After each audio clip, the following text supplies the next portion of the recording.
So if you think you need to be 55 to live in a 55-plus community, you might actually be pretty surprised to learn that a legal loophole could allow a 48-year-old with a kid in high school to just, move right in. Oh, yeah, definitely. Because we usually picture these gated communities as having these ironclad, rigid rules. You imagine like a security guard at the front gate checking IDs. Right, turning away anyone who doesn't have enough gray hair. Exactly. But when you step into the modern real estate landscape, that measuring stick is actually totally bent out of shape.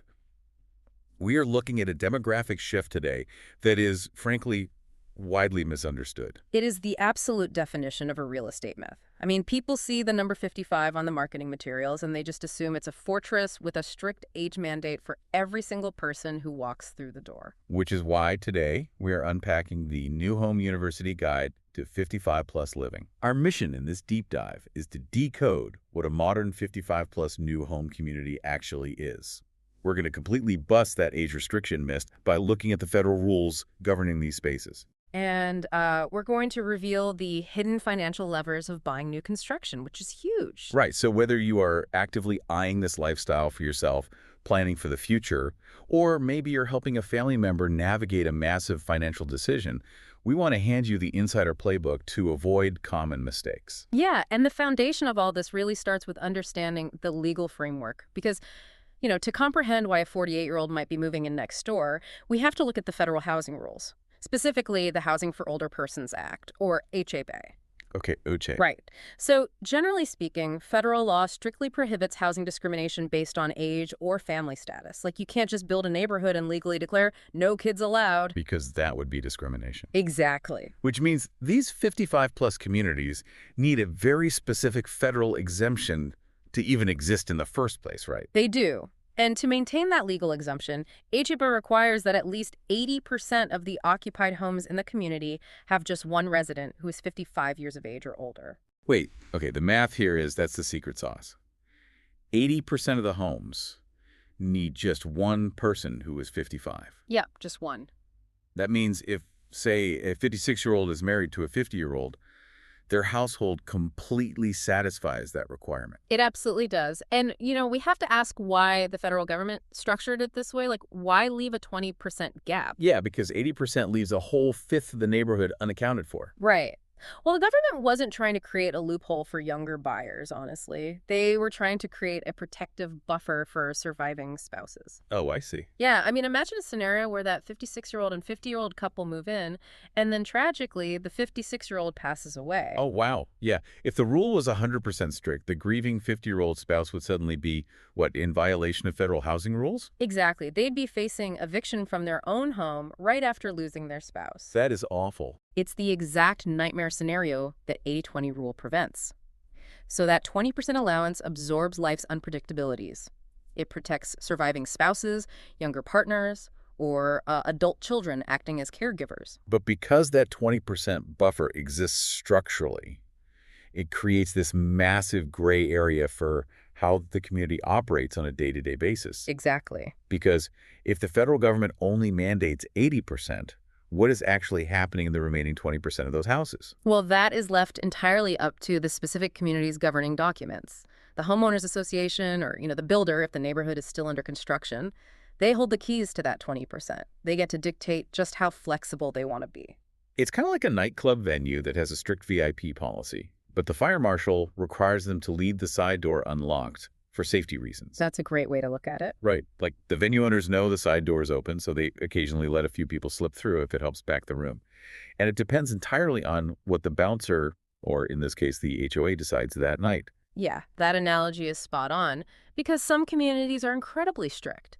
I mean, their internal covenants mandate that every home must meet the 55 requirement anyway, basically slamming that side door shut. They just don't use the buffer for new buyers. Right. But other communities, especially builders looking to sell homes quickly, they really lean into that flexibility.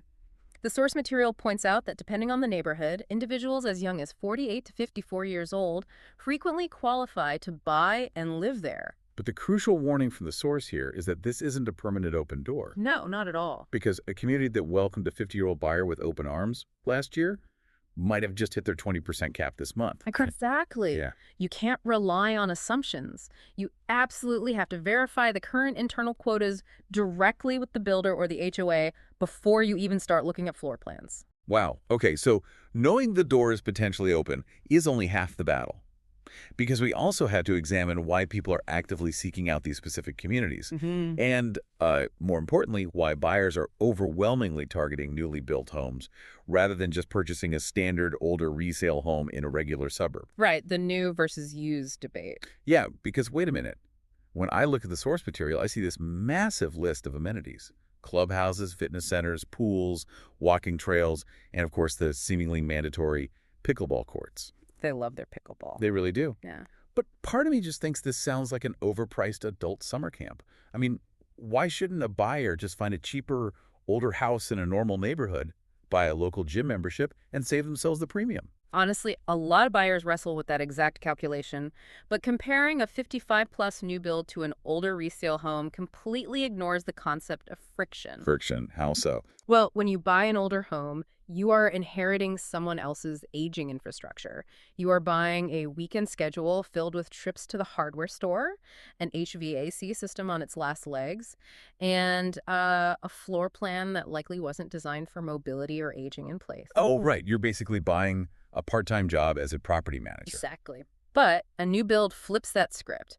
You have modern energy efficiency, which predictably lowers your utility bills. You have zero entry showers, wider hallways, and modern building codes. And warranties. Yes, most importantly, comprehensive builder warranties. The low-maintenance lifestyle isn't just about, avoiding yard work. It's about the financial and psychological peace of mind that comes from knowing a broken dishwasher is the builder's problem, not yours. Okay, so the house itself removes the friction of maintenance. Yeah. That makes sense. But what about the lifestyle? Is a private pickleball court really worth the high HOA fees? Well, it goes back to that same concept of friction, but applied to socialization. Think about it. In a standard suburb, if you want to stay active or find a sense of community, you have to manufacture it yourself. You have to drive across town, sync up schedules with friends, and put in significant logistical effort. Right, you have to organize it all. But these communities engineer an ecosystem where the friction is zero. You walk out your front door, and the fitness classes, the social clubs, and the trails are just already happening in your backyard. Oh, I see. Yeah, the health benefits of daily, effortless social connection and physical activity are a massive driver for this demographic. That makes a lot of sense, actually. The value isn't the physical treadmill itself, it's the ecosystem. Exactly. But I mean, building a frictionless ecosystem with brand new energy-efficient homes is incredibly expensive. Which brings us to a major question. The source material outlines this huge list of financial incentives that builders are throwing at buyers to get them to sign contracts. Oh, yeah, the incentives are wild right now. Like closing cost assistance, interest rate buydowns, design center credits for luxury upgrades, premium lot discounts. How does the math actually work here? Aren't they just artificially inflating the base price of the home to cover the cost of, say, a free appliance package? It's a fair question. To really understand these financial levers, we have to look at the underlying logic of a home builder's business model. Because builders are basically operating on a ticking clock. Right. Every single day that a newly built, finished home sits empty, the builder is bleeding cash. Oh, because of carrying costs. Exactly. They are paying property taxes, they are paying insurance, and they are paying really high interest rates on their own commercial construction loans. So they have a massive financial incentive to get the property off their books immediately. Yes. But here's their dilemma. If a builder simply slashes the base price of the home by, let's say, $30,000 to get it sold quickly, they trigger a chain reaction. How so? Well, first, the neighbors who bought similar homes last month for full price are going to be furious. Oh, sure. And more importantly, the local appraisers will see that price drop, and it will permanently devalue the comparable sales data for the entire rest of the neighborhood they were still trying to build. Ah. So it's essentially dynamic pricing, like an airline overbooking a flight. Yes, perfect comparison. Because the airline doesn't lower the price of the ticket for everyone on the plane. Right. They just offer a targeted, immediate voucher to the one person willing to take the next flight. Right. It solves their immediate logistical problem without ruining their baseline revenue for all the other tickets. That is exactly what builders are doing. They use these massive incentives to solve their immediate inventory problem without damaging the neighborhood's base property values. The builder just absorbs the cost of a $30,000 incentive package because it's strategically cheaper than letting the house sit empty for 6 months or tanking their own comparable sales data. Wow, okay. Let's dive into one of the most powerful tools in that incentive package, Mm. the interest rate buy down. Because, a design center credit for nicer countertops is easy to understand. Right? It's just stuff. Yeah, but a rate buy down actually alters the long-term math of the mortgage. It does, and it's huge. A rate buy down, specifically something like a 2-1 buy down, is where the builder takes a chunk of their own cash and pays it up front to the lender on your behalf. Okay. And in exchange, the lender lowers your mortgage interest rate by 2% for the first year and 1% for the second year before it finally levels out to the fixed market rate. So the builder is literally subsidizing your monthly payment, saving you hundreds of dollars a month during those crucial first few years when you're adjusting to a new home. Exactly. It is a phenomenal financial tool for the buyer, and it moves the inventory for the builder. But, and this is a big but, the source material issues a massive red flag here. Which is? These incentives are incredibly fluid. They change based on seasonal demand, they change based on the builder's quarterly sales goals, and they can disappear without any warning. I mean, a promotion you see advertised in May might be completely gone by July. And the catch is almost always tied to the financing, isn't it? Like, the builder doesn't just hand you a check for the buy down. Oh, definitely not. They mandate that you use their specific affiliated mortgage company, like a preferred lender, to get access to those funds. Which creates a really complex financial maze. I mean, the preferred lender can offer an incredibly smooth transaction because they're sitting in the same office as the builder. However, buyers often get so blinded by the shiny upfront incentive that they fail to look at the underlying terms of the loan. Right. Because an outside lender might actually offer a slightly better fixed interest rate or significantly lower origination fees, and that could actually save the buyer more money over a 30-year term than the builder's upfront cash grab. So a buyer is walking into a situation with dynamic airline-style pricing, complex mortgage buy-downs tied to preferred lenders, and fluctuating HOA aid quotas. A lot. Frankly, going into this alone sounds like walking into a financial trap if you don't know the playbook. How does an average buyer actually protect themselves from getting strong-armed at the negotiating table?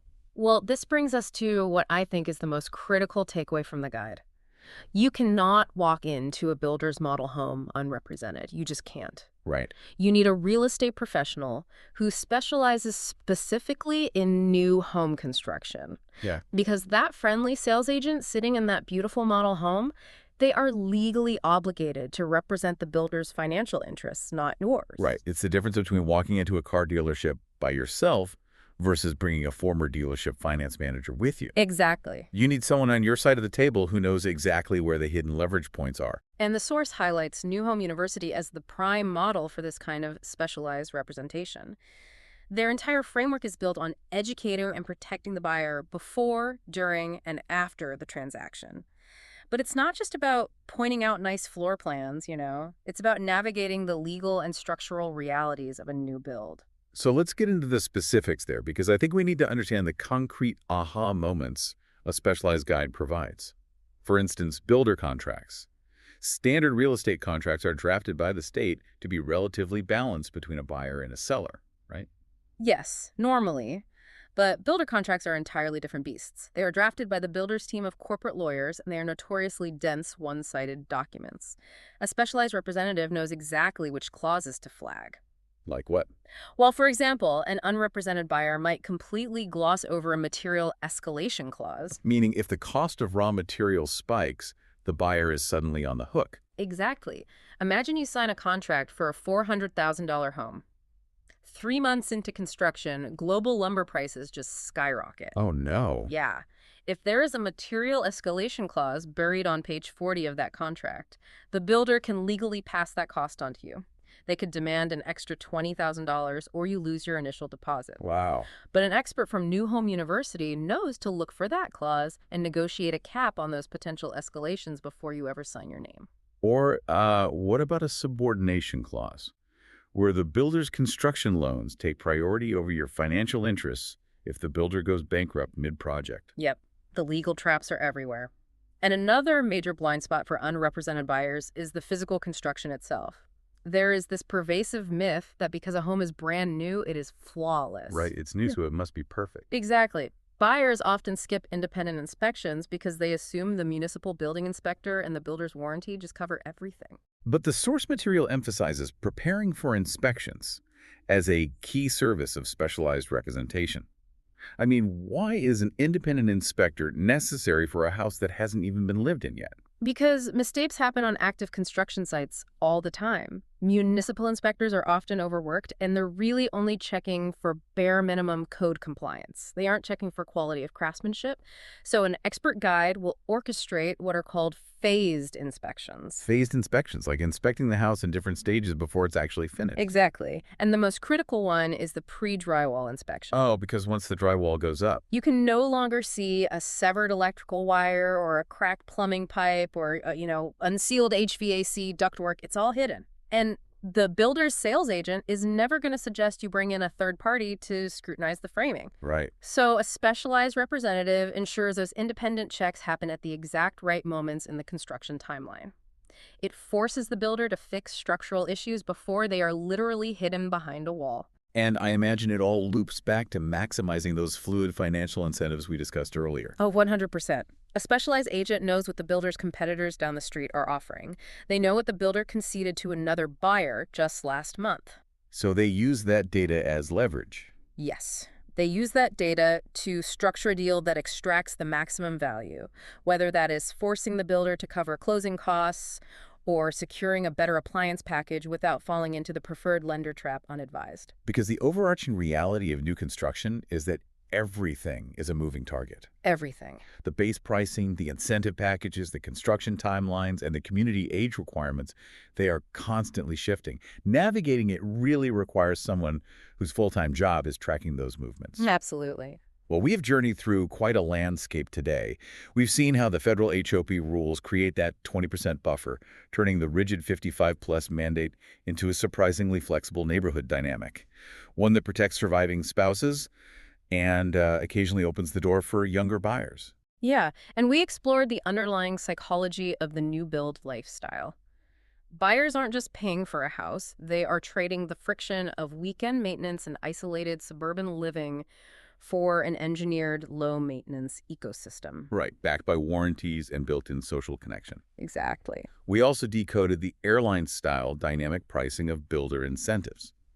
We know builders use massive rate buydowns and closing cost credits to move inventory quickly without destroying the neighborhood's comparable property values. And ultimately, we outlined the absolute necessity of specialized representation to navigate those dense, one-sided builder contracts and, of course, to orchestrate crucial phased inspections. For those of you ready to apply this playbook, the source material points directly to newhomeuniversity.com.